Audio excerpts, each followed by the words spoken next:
comprovante vacinal é uma coisa absolutamente tirânica, segregacionista, sem lógica, ilegal e anticonstitucional.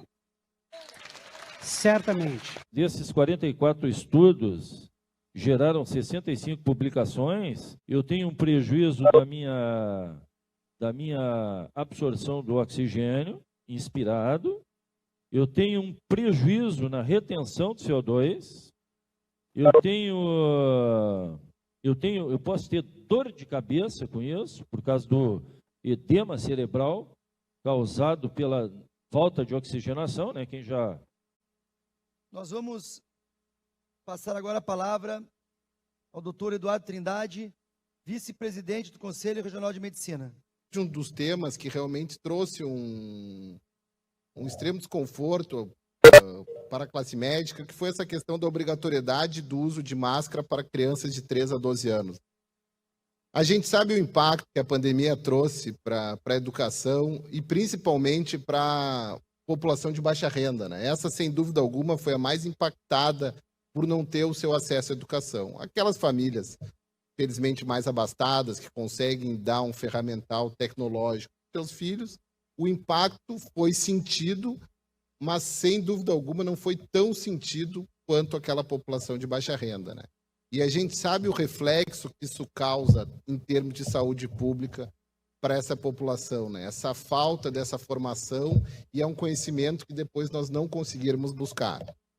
Então, por que minha fala vem para isso, deputado Zucco? Principalmente porque essa questão de obrigatoriedade do uso de máscara por crianças que realmente se questiona muito se ela tem esse potencial contaminante ou se é uma estratégia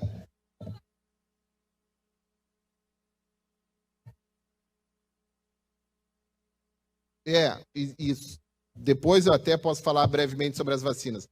Mas então, sobre essa questão da uso de máscaras, o prejuízo vai ser muito grande, principalmente por uma população, uma parcela que não tem escolha.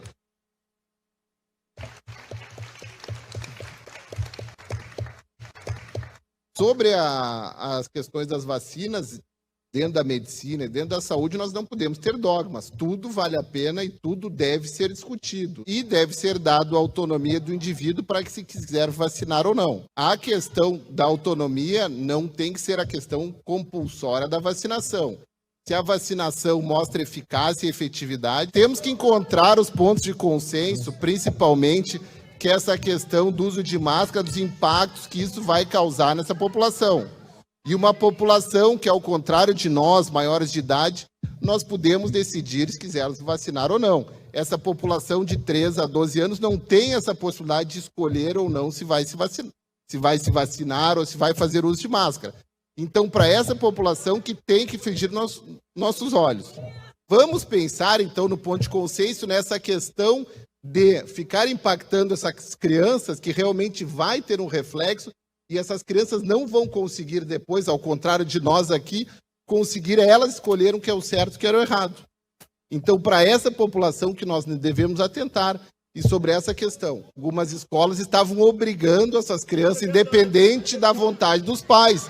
Realmente é importante trazer todos os dados e todas as informações para as pessoas criarem juízo de valor e realmente cada vez mais a discussão ser uma discussão técnica, não uma discussão dogmática ou passional. Lhe agradeço a oportunidade, estou sempre à disposição de todos os senhores que quiserem entrar em contato comigo, seja por meio de algum fórum ou individualmente, terei o prazer de conversar com todos vocês. Obrigado. Muito obrigado. Agradeço, doutor Eduardo Trindade, vice-presidente do Conselho Regional de Medicina. Com a palavra, o doutor Paulo Schutz. Me coube falar sobre máscaras, né? Essa fraudemia aí que a gente está vivendo. E sim, a palavra máscara, ela vem do latim antigo, que chama masca, tá? Que quer dizer espectro. E no árabe, que é mascarar, ela quer dizer obediência, né? Certo? E por isso que as mulheres muçulmanas, de uma certa forma, utilizam as tais das burcas, né? Na verdade, quem deveria, de fato, usar as máscaras são os doentes, né? Vamos dizer assim, é impossível que em 2 anos de pandemia nós não tenhamos tido contato com o vírus. Nós todos aqui. Eu sou médico, eu entro e saio dentro do hospital todo dia e uso a máscara para baixo, para cima, tiro a roupa, não dá nada. Para vocês terem uma ideia de que foi uma fraude isso aí, no ano que nós não tivemos esses experimentos genéticos e que nós só tivemos um controle social através de lockdown e uso de máscaras ridículas, nós tivemos 1.469.655 registros de óbitos emitidos por qualquer natureza. Isso está no portal da Transparência Civil. No ano da vacina, por incrível que pareça, aumentou o número de óbitos. Como pode? Ou seja, o que isso aqui representa? Representa que todas as medidas adotadas até então foram absolutamente inefetivas. Tem mais de... Eu li aproximadamente 850 estudos, tá? Não tem nenhum estudo que diga que máscara, lockdown e afastamento, distanciamento social sejam eficazes. Eles mostraram muito o contrário. Fechamento de escola foi ineficaz, uso de máscara foi ineficaz. As máscaras, além de ineficazes, elas são prejudiciais. Então, aqui os estudos para vocês lerem, né? Está na página de cima ali, é o estudo que eu achei mais relevante, tá? Os interesses a gente sabe, né? Follow the money, né? Tem um estudo aqui do Watson, em 2020, tal, ele descobriu que o bloqueio, né, ficar em casa, tal, isso foi feito nos Estados Unidos, ele iria destruir por vários anos a vida humana, o progresso da vida humana, ou seja, na ordem de 90 vezes maior, né?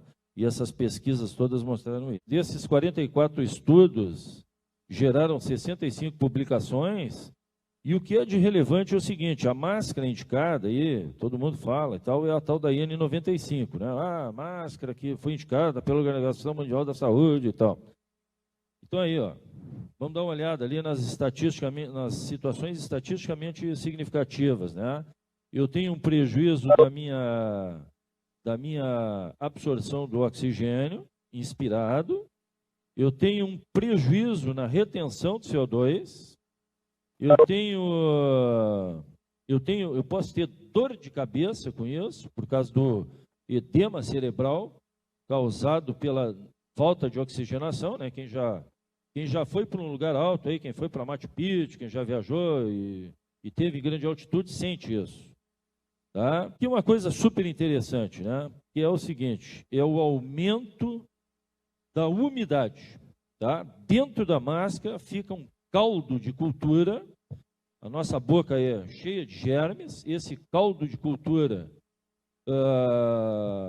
ele pode entrar vamos dizer assim, em modificação, e a gente observou muito isso na epidemia da gripe espanhola, onde as pessoas não morreram da gripe, que era H1N1, as pessoas morreram de pneumonia bacteriana por conta do uso excessivo de máscara.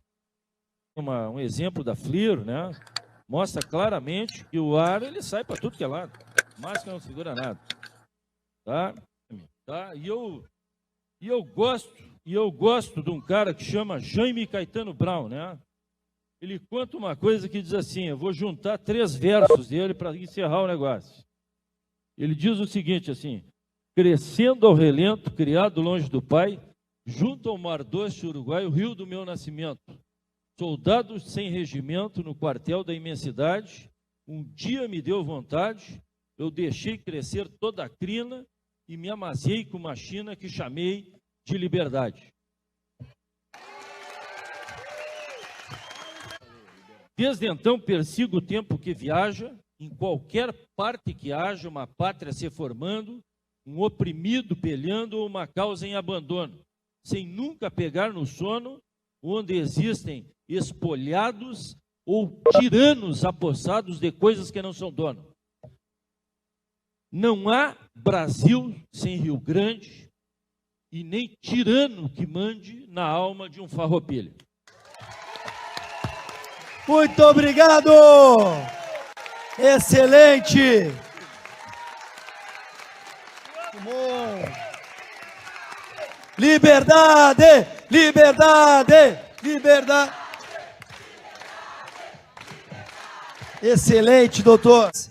2 médicos, o doutor Marcelo Matias, presidente do Sindicato Médico do Rio Grande do Sul, e a doutora Roberta Lacerda. Tem um prazer muito grande. A gente sabe que uma das coisas mais importantes na vida é a gente não necessariamente estar onde a maioria está. O que é mais importante?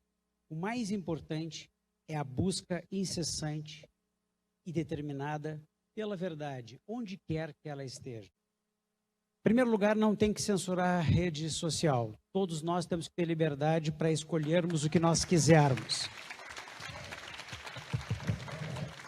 E eu dou o direito, sim, há uma censura e há uma censura clara. Eu acho que nós temos que falar aqui sobre um conjunto de fatos importantes que dizem respeito à questão da pandemia.